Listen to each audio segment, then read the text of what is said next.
Bismillahirrahmanirrahim. Assalamualaikum warahmatullahi wabarakatuh. Alhamdulillahi rabbil alamin. Wa bihi nasta'inu ala umuri dunya waddin. Ashhadu an la ilaha illallah wahdahu la syarika lah. Wa ashhadu anna Muhammadan abduhu wa rasuluh. Allahumma salli wa sallim ala sayyidina wa nabiyina Muhammadin wa ala alihi wa sahbihi ajma'in, amma ba'd. Ayyuhal hadirun, bapak-bapak, saudara-saudara jamaah salat maghrib, dan insyaallah nanti kita lanjutkan dengan salat isya di Masjid Jami' Nurul Huda, yang semoga senantiasa mendapatkan limpahan rahmat keberkahan dari Allah Subhanahu wa taala. Alhamdulillah, malam hari ini tak terasa kita berada di malam yang ke-17 dari bulan Jumadil Awal 1443 Hijriah. Melewati setengahnya, Pak. Ya, jadi 3 bulan setengah lagi kita akan masuk ke bulan Ramadan. Ya, kalau hari 108 hari ya, kalau tak salah saya, atau 100 kurang dari itu, 100 lebih, tidak sampai 110 hari lagi. Semoga kita semua diberikan oleh Allah usia yang panjang, agar kita dapat bisa sampai dan masuk ke dalam bulan Ramadan yang sebentar lagi ini, untuk meraih fadilah, keutamaan, kebaikan-kebaikan, dan bisa memanen pahala yang banyak di bulan tersebut. Hadirin yang dimuliakan Allah, pada pekan lalu kami mohon maaf tak bisa hadir karena ada halangan, yaitu baru tiba sorenya dari daerah Wuhan, sehingga sudah tak terkejar lagi jika harus hadir pada pekan yang lalu.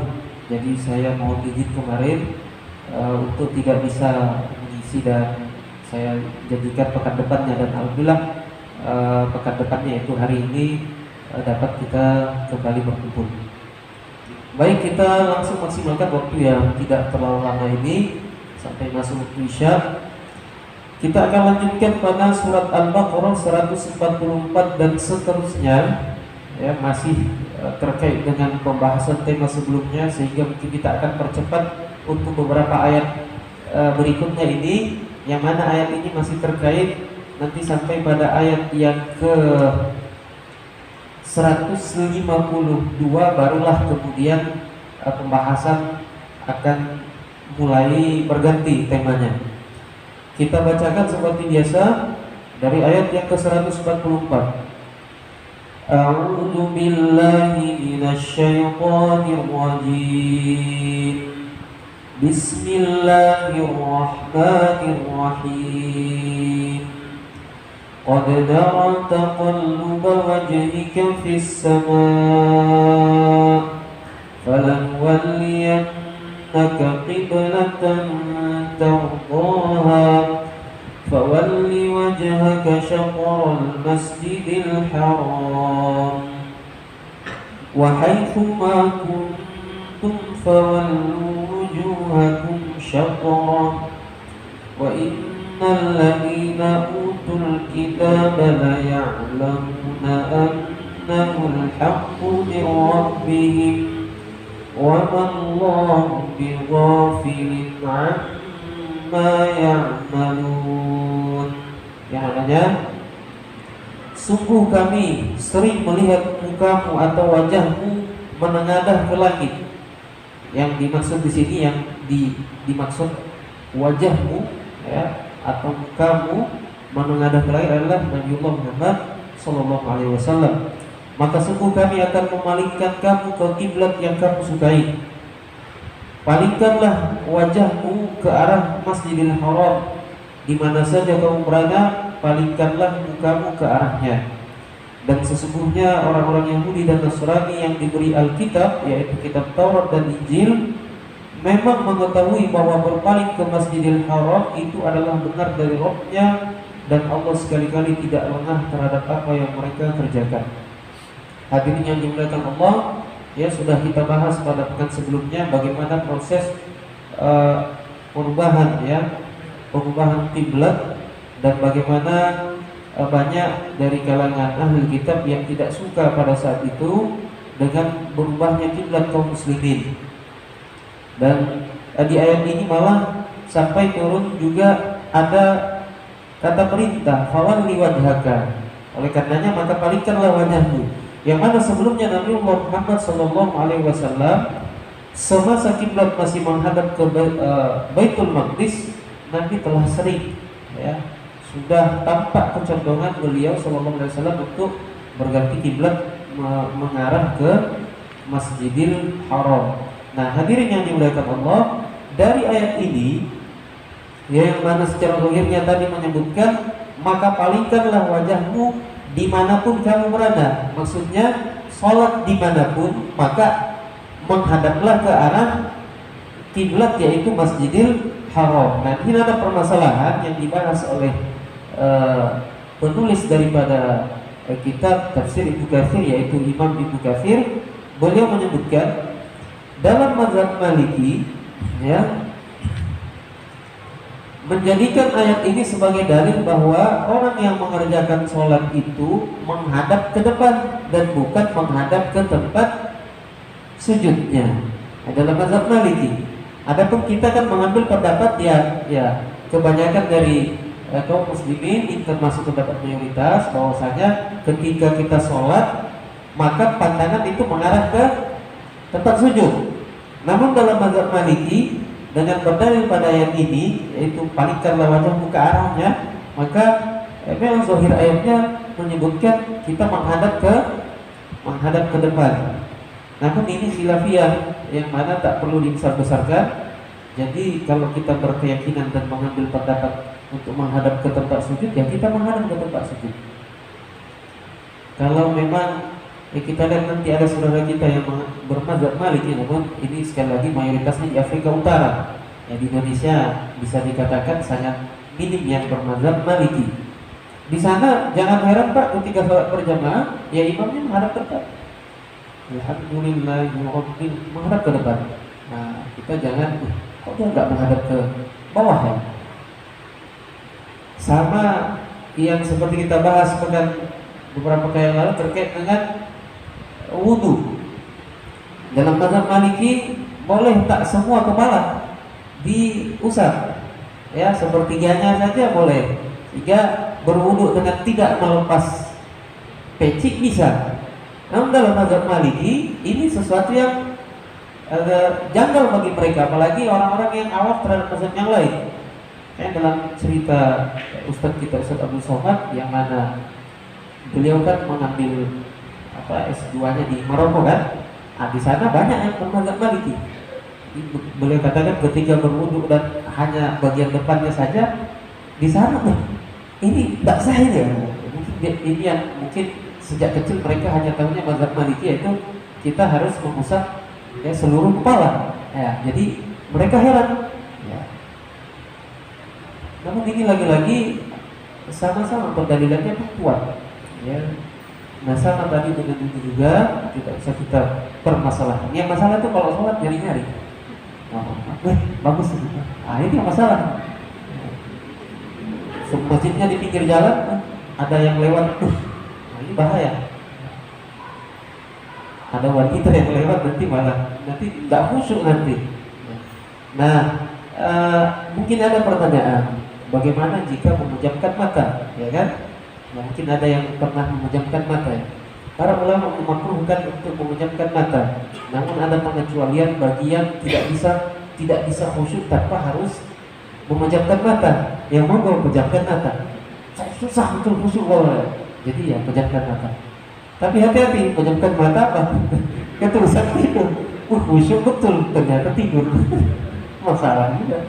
Ya, jadi menghadap ke tempat sujud dan tidak memejamkan mata, jika dengan itu sudah bisa khusyuk, dan ini yang lebih afdolnya tidak memejamkan sebenarnya.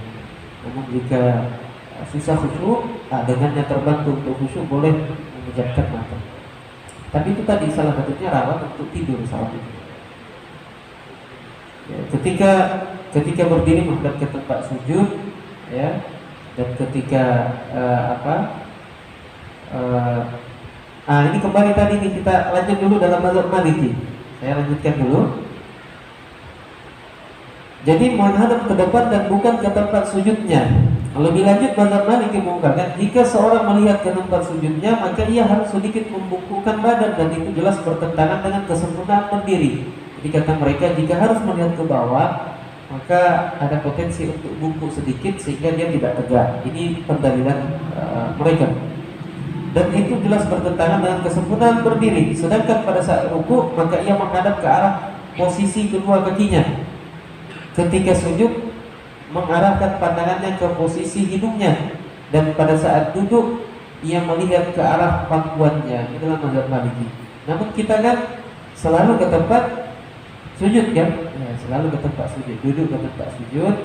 Nah, dalam mazhab Maliki tadi, ya, rukuk dia menghadap ke arah posisi kedua kakinya, dan ketika sujud pandangannya ke hidungnya, ke arahnya, dan ketika duduk ke pangkuannya. Baik, kenapa ini saya juga penting untuk kita sampaikan, walaupun mungkin mayoritas kita tidak bermazhab ini, setidaknya menjadi pengetahuan kita agar kita tidak mudah menyalahkan jika nanti ada di antara kita mungkin, atau mungkin pas kita nanti berhaji Pak, karena ketika berhaji ini semua mazhab dari seluruh dunia akan berkumpul di Masjidil Haram. Ya, kita kemudian kenapa ada yang begini, kenapa ada yang begini, sudah tahu. Ya, baik. Kemudian hadirin yang dimuliakan Allah, kita akan lanjut lagi kepada ayat setelahnya, yaitu 145.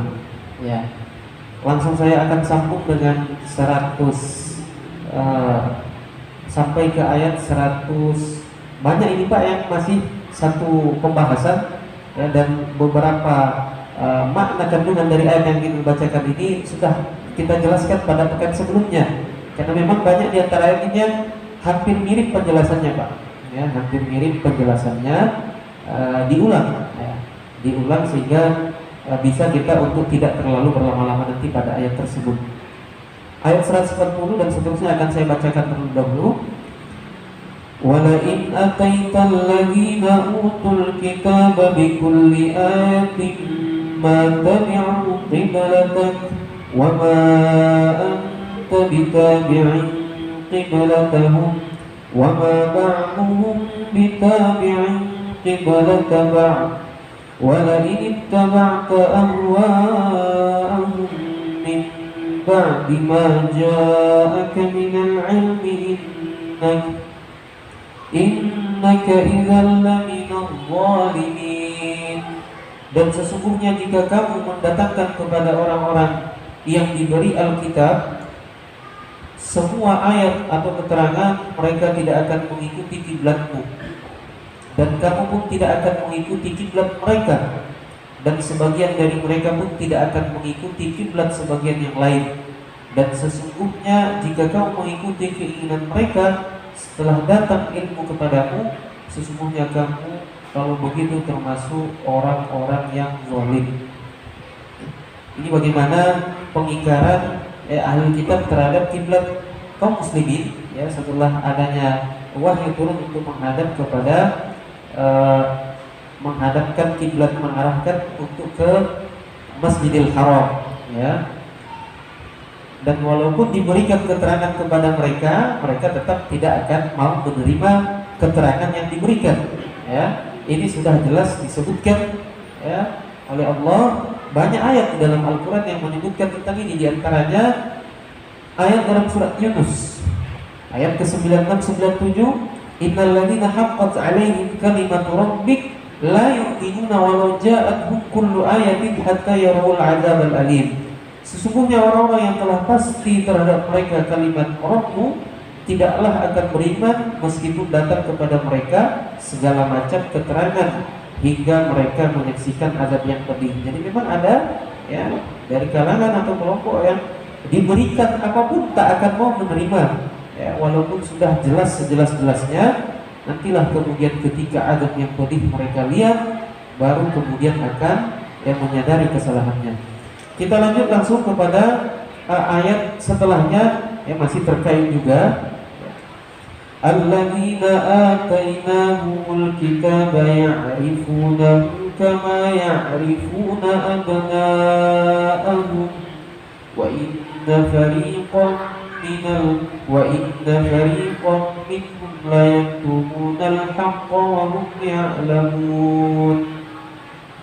Al-haqqu min rabbika fala takunanna minal mumtarin. Hadirin yang dimuliakan Allah, ayat ini lagi-lagi memberikan penegasan. Orang-orang yang diberi Alkitab, Yahudi dan Nasrani, sudah mengenal Nabi Muhammad seperti mereka mengenal anak-anak mereka sendiri. Dan sesungguhnya sebagian di antara mereka menyembunyikan kebenaran, padahal mereka mengetahui kebenaran itu adalah dari Rabb-Mu. Sebab itu jangan sekali-kali kamu termasuk orang-orang yang ragu. Jadi ahli kitab, mereka sudah mengenal Nabiullah Muhammad dan wahyu akan diturunkan padanya sebagaimana mereka mengenal anaknya sendiri.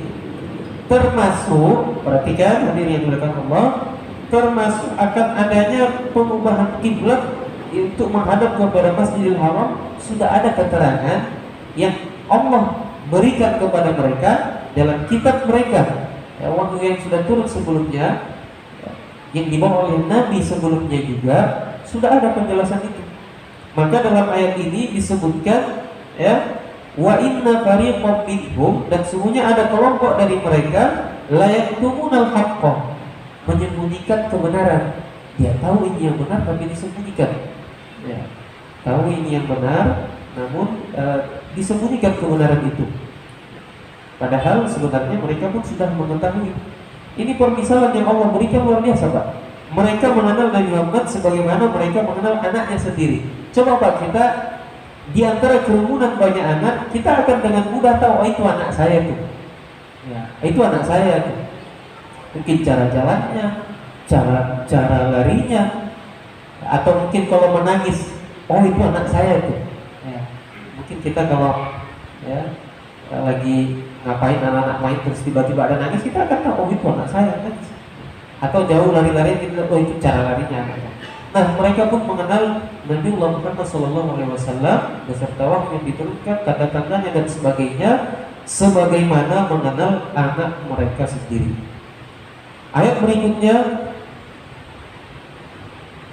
kebenaran dari Tuhanmu dan janganlah kamu termasuk orang-orang yang ragu.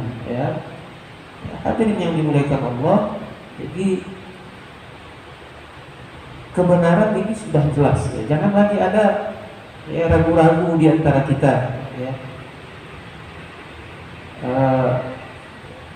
Hari ini banyak dari umat Islam yang terkadang kita lihat malah ragu dengan Al-Quran sendiri. Ini masalah juga ini.